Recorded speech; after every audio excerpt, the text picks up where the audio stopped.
The Simpsons Hit and Run is my favorite game of all time, so much so that I have 2 copies. And the only Simpsons merch I have is this Bartman poster over here, which is from the Simpsons game, not Hit and Run, but you know what? Close enough. You play as Bartman in level 6, fuck it, it's fine. I mean, I've just completed a 7-year journey for a nearly 20-year dream of getting 1,000,000 coins in this game without hacks like Game Shark or whatever. I must have put at least 200 hours into this just driving around this level, skyrocketing my car insurance beyond what was thought was possible, destroying 100,000 cars with a single impact. The point is that I absolutely love this game, so the last thing I have to do is review it. And since I've been playing it since release day all the way back in 2003, by the way, it was one of the hottest games of that year according to my 2nd grade yearbook. So let's get this started. Let's start off with what I love about this game. First of all, it's just so much fun driving around Springfield. It's such a great location with many different iconic buildings, characters, and quotes. It's not necessarily an open world game, although you can just drive anywhere. It's more of a selective open world game, whatever the term may be. It's just really fun driving around, running into people, destroying crusty glasses, and blowing up cars. I mean, when I say it like that, I sound like a crazy person.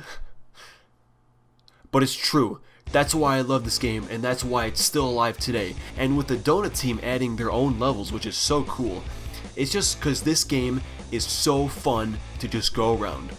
And that's not even with any cheat codes. You throw the horn jump cheat on and have a blast jumping around the whole city. But watch out for the invisible walls because they are everywhere. Then you have the story. They didn't just take an existing episode and adapt it into a game. It's like you're playing through another Simpsons movie, and it's a fun little story about an evil cola sent by the aliens to take over the world. It just reminds you what made Simpsons such a great show. For a while. All the collectible things in the game, like the cards and costumes, all reference a past episode, which is super cool. I also want to mention how there really is no way to lose in the game. There are no lives or game overs or anything. All that can happen is that you fail the mission, which you can skip if you fail it a few times in a row. The only enemies are wasps, and if they zap you, you just lose a few coins. Cops busting you only takes away 50 coins. You get the idea, it's a pretty easy game. For me, that's what makes this game great too, and it just adds to this laid-back enjoyability. Oh yeah, we can't forget to mention the soundtrack to this game. I've spent so many hours listening to the level 1 and 2 main themes, constantly playing, that they are just burned into my mind. The game has other great songs too though, like how about the one that plays during only a couple missions? Just listen to this.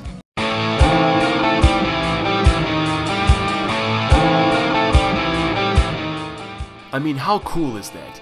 And you only hear it I think twice in the game. It's wild. Then there's many different jingles that randomly play throughout each level. Another great standout is the level 7 theme. Also, side note, level 7 is just awesome in general. The police cars are hearses, there's zombies everywhere, the lard lad donut guy moves, the water has turned into cola or blood or red stuff, the hydrants shoot green stuff, the UFO that steals your car. There's a great platforming part at the end which I fell off so many times as a kid.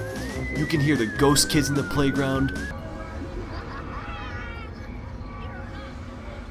You get the idea. This level is so damn cool. Dad, the zombies are on the way. Shouldn't we do something? Not now, Lisa. I'm trying to listen to the baseball game. It's the top of the 7th, and oh God, zombies! They're devouring the crowd. Now they're eating my brain. Oh, the pain! Ah!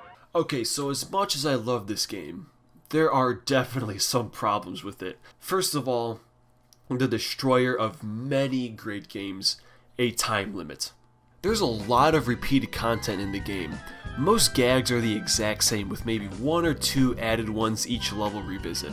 Also, there's only 3 locations, which isn't bad, but you go to Evergreen Terrace 3 times in the game. But at least there's variants like the Burn Mansion being open in level 4 and the previously mentioned awesome Halloween themed last level. although part of the level being cut off has always been an issue for me. Sure, you can get past the gate with a glitch, but there isn't much there. I just wish it was totally open. Also, there's a lot of dialogue that's recycled from Road Rage, which isn't necessarily a bad thing since it was years later when I played Road Rage, but again, it just shows the short time crunch they had. The bonus game is pretty lackluster too. It would have been so much cooler if you could race a friend in the actual game. Overall though, no matter how many years pass, I will always love this game. Though this review essentially marks the end of my time with it, there's no doubt in my mind that I will occasionally revisit it to 100% the hell out of this game. Despite it having a lot of repetitive content, it will always hold a special place in my heart, and to a lot of other people as well. And with the constant request for a remaster, if it ever happens, I guarantee I'll be the first one to 100% that one too, because this game is absolutely fantastic.